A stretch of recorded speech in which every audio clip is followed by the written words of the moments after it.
Welcome to our session of Indian Contract Act 1872. Today, I'm going to start with you a new topic that is commission agent. He is one of the kind of mercantile agents. As you know, हम mercantile agent से related already sessions discuss कर चुके हैं, and the students who have joined right now on the top you can see this is the first session and this is the second one. In this we have discussed till now four types of mercantile agent और आज हम discuss करेंगे commission agent.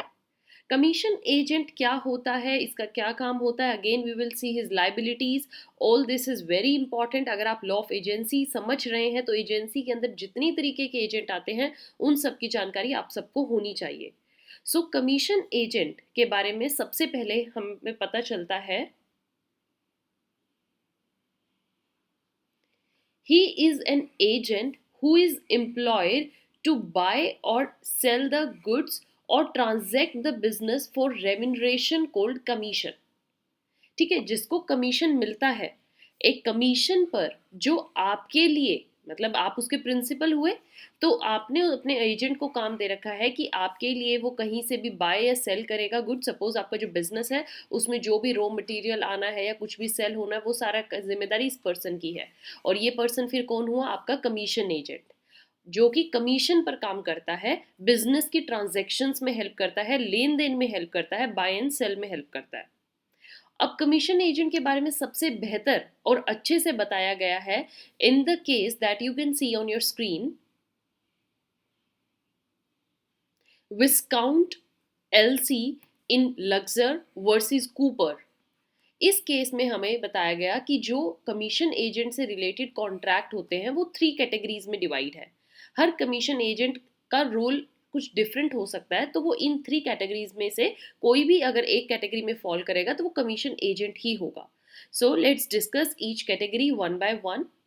The very first is the first class is of the cases in which the agent has promised a commission by his principal if he succeeds in introducing to his principal a person who makes an adequate offer of not less than stipulated amount.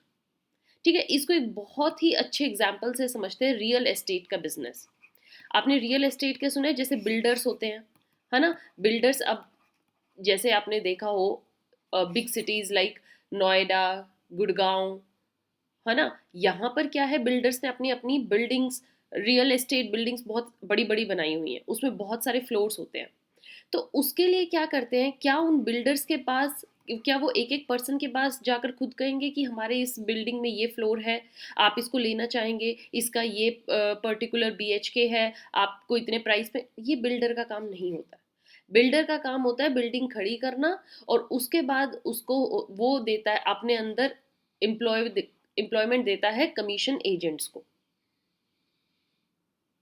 ठीक है, commission agents का क्या काम होगा कि वो ऐसी parties को ढूंढ कर लाएंगी जो उस बिल्डर की बिल्डिंग में अपना फ्लोर खरीदेंगी और बेस्ट डील को वो लेकर आता है जो बिल्डर के लिए भी फायदेमंद हो और उस थर्ड पार्टी के लिए भी हो. तो ये काम होता है उस एजेंट का. कितना बढ़िया काम है रियल एस्टेट में कि इस कमीशन एजेंट का काम रहेगा ऐसी पार्टी को ढूंढ कर लाना जो उस बिल्डिंग में फ्लोर लेने के लिए रेडी हो. और उस बिल्डर का भी काम नहीं बैठ गया भाई, उसकी बिल्डिंग के फ्लोर बिक रहे हैं, तो कमीशन एजेंट का यहाँ क्या काम हुआ, उसको मिलेगा कमीशन. ठीक है ना. कमीशन कैसे, अब सपोज किसी ने 50 लाख का खरीदा है, 1 करोड़ का खरीदा है, तो उसमें उसकी परसेंटेज होती है, उसका भैया 1, 1.5, 2.5, 2 लाख बन जाता है कमीशन एजेंट का. तो ये काम होता है फर्स्ट क्लास कैटेगरी केसेस का. ये मैंने बिल्कुल आपको रियल एक एग्जांपल दिए ताकि आपको कंसेप्ट समझ में आए. He is the person who makes adequate offer. वो एक ऐसी पार्टी को ढूंढ के लेके आता है जो एक एडिक्वेट ऑफर ऐसा दे जिससे कि बिल्डर भी खुश हो, कमीशन एजेंट को भी कमीशन मिले, उस पार्टी का भी खुद में फायदा हो. अगर वो बिल्कुल ही सस्ते से सस्ता लाएगा तो उसमें बिल्डर का क्या, बिल्डर को तो घाटा हुआ, वो क्यों कमीशन एजेंट को रखेगा.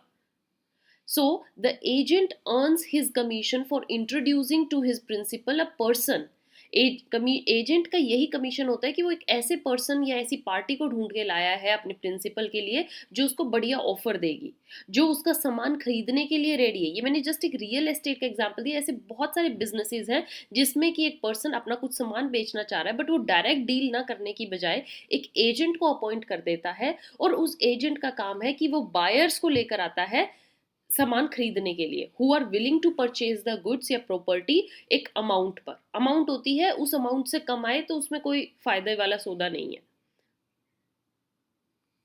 Understood? This is the first category. Now moving to the second type of class or second type of category we have under commission agent is of cases in which the property जो होती है is put into the hands of an agent. Agent के हाथ में ही वो property दी जाती है, जा भैया इसको बेच के आ, टू डिस्पोज ऑफ, इसको किसी ना किसी को बेच, for the owner, and the agent जो होता है ही accepts the employment and it may be extends time and money in endeavouring to carry it out. अब इसमें क्या है, सपोज हम ये रियल एस्टेट का एग्जाम्पल लेके चलते हैं, तो इसमें बिल्डर ने क्या करा है, एजेंट को अपनी पूरी बिल्डिंग दे दी है, ये मेरी पूरी बिल्डिंग है, इसमें ये फ्लोर्स हैं, ये ले तेरे हाथ में है, इस बिल्डिंग को कैसे भी इसके फ्लोर्स बेच। तो यहाँ पर जो एजेंट होता है इसके लिए वो ज़्यादा मनी भी मांग सकता है, क्योंकि भैया अब उसको तो प्रॉपर इसको पूरा सेल आउट करना पड़ गया, टाइम भी ज़्यादा लगेगा उसको। तो वो इस चीज़ के लिए क्या कर सकता है, ओनर से सामान लेता है, गारंटी देता है या डिस्पोज ऑफ करने का कमीशन लेगा। इट इज़ इम्प्लाइड कि यहाँ पर जो प्रिंसिपल है he will not withdraw his authority, मतलब यहाँ पर ये नहीं है कि प्रिंसिपल ने बिल्डिंग एजेंट को दे दी तो प्रिंसिपल का अब इसमें कुछ काम ही नहीं है, नहीं।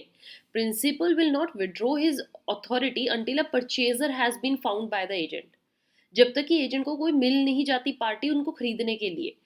इनडायरेक्टली कंट्रोल इस पे प्रिंसिपल का ही रहेगा, बट क्या करता है वो एजेंट के हाथ में इस प्रॉपर्टी को दे देता है कि now it's like your property, treat it like yours and then start making it dispose of if the authority is withdrawn। अगर प्रिंसिपल सपोज वो अथॉरिटी एजेंट से ले लेता है, मतलब वो प्रॉपर्टी वापस अपने पास ले लेता है, तो जो कमीशन होगा will still be payable to agent, agent को तो दिया जाएगा, एजेंट ने थोड़ा कहा था कि मेरे हाथ में प्रॉपर्टी दीजिए। सो एजेंट का कमीशन तो रहेगा, बट सिर्फ एक प्रॉपर्टी की वैल्यू की बात है, या तो ये प्रिंसिपल के पास रहेगी या फिर ये एजेंट के पास रहेगी। Understood? Then moving to the third category, or you can say third class, my dear students, as you can see here, the third class is of the cases जहाँ पर agent has promised his commission only upon the completion of transaction। Agent को सिर्फ यहाँ बहुत सारी इन particular Nations, अगर हम India में देखें तो बहुत ज़्यादा रियल एस्टेट का बिजनेस हो चुका है, इसलिए अब ऐसी सिचुएशन आ गई है जो एजेंट्स होते हैं उनको काम बनने पर ही कमीशन मिलेगा।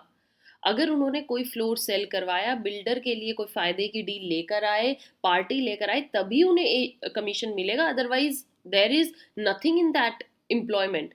एक तरीके से उनकी जो जॉब है, उनकी जो एम्प्लॉयमेंट है, वो इसी चीज़ पर डिपेंड करती है कि बिल्डर के लिए फ़ायदे की डील आई है या नहीं आई। हम लेकर आ सकते हैं किसी पार्टी को, नहीं, अगर नहीं ला सकते भैया 1-2 महीने बाद आपकी छुट्टी, they will call another agent. Line लगी पड़ी है बिल्डर्स के पास एजेंट्स की, जो अलग अलग पार्टी लाने के लिए रेडी हैं, लेकर आइए और अपना एजेंट अपना कमीशन लीजिए। अंडरस्टूड? सो हेयर यहाँ पर एजेंट क्या करता है, वो कमीशन तभी लेगा ओनली अपॉन अगर वो कंप्लीट कर देता है उस ट्रांजैक्शन को, एक्चुअली में इन रियल उस बिल्डर का फ्लोर बिकवा देगा तभी, which he has endeavored to bring about between offerer and the principal। यहाँ I am just taking the real estate example, my dear students, यहाँ पर confuse ना हो कि मैम रियल एस्टेट एजेंट्स के बारे में बता रही है, no, I am just giving you an example. और भी शुरू से एक सेशन बना हुआ है तो आपको एक स्टोरी लाइन समझ में आ गई है, but there are other commission agents also जो अलग अलग बिजनेस में डील करते हैं। ज्वेलरी का बिजनेस होता है, ठीक है, अदरवाइज शू मैन्युफैक्चरिंग का है, क्लोथिंग का है, तो अलग अलग बिजनेस में आपको अलग अलग सामान बेचना पड़ सकता है। Commission will be payable only on the completion of the transaction. Commission का मतलब यहाँ पर थर्ड कैटेगरी में वो कमीशन माना जाएगा जब कंप्लीट हो गई। तो अब आपको क्या समझना है कि इन 3 कैटेगरीज में से अगर एजेंट किसी में भी फॉल करता है तो समझिए he is still a commission agent. Commission agent का टॉपिक इसलिए बहुत इंपॉर्टेंट है student, because this thing is growing in the market nowadays a lot। You can see a lot of commission agents sitting out in the market, so you should know real concept of they're working, what actually they work for, and what they get in return. उनको principal किस तरीके की employment में रखता है, कौन सी category में fall होते हैं, ये सब जानना बहुत ज़रूरी है अगर आप कॉन्ट्रैक्ट ऑफ एजेंसी को समझ रहे हैं तो. And for this you have to stay tuned with me. Keep following the classes, keep learning. Again, I'm saying, if any kind of queries are there, you want notes related to any topic, you get those, all the requirements, but they are paid, my dear students. You will get paid PDFs or paid notes on this mail. Send us your query and follow us on Telegram for the PDF of these sessions. Till then, keep watching, keep sharing. Thank you.